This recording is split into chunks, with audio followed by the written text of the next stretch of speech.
Dopo un dicembre senza pioggia, finalmente la perturbazione è arrivata e con lei il calo delle temperature e la prima neve di quest'anno. Questa mattina Padova e provincia si sono svegliate sotto una coltre bianca. I fiocchi sono iniziati a cadere prima dell'alba e hanno subito attecchito.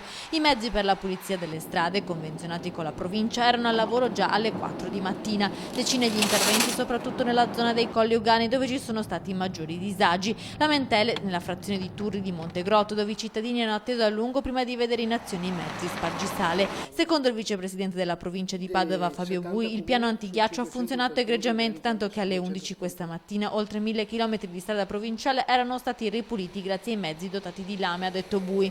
Nel pomeriggio è proseguita un'ulteriore salatura del manto e dei marciapiedi in alcune zone per prevenire la formazione di ghiaccio nelle ore notturne. La neve però ha provocato alcuni incidenti, il più grave a Torresale di Piombino Dese dove ad un incrocio 2 auto si sono scontrate. Il bilancio di 2 feriti salvati dai vigili del fuoco che li hanno estratti dai rottami e portati al pronto soccorso di Campo San Piero. A Torreglia un SUV è slittato lungo la salita che porta al passo della Siesa e ha bloccato il traffico.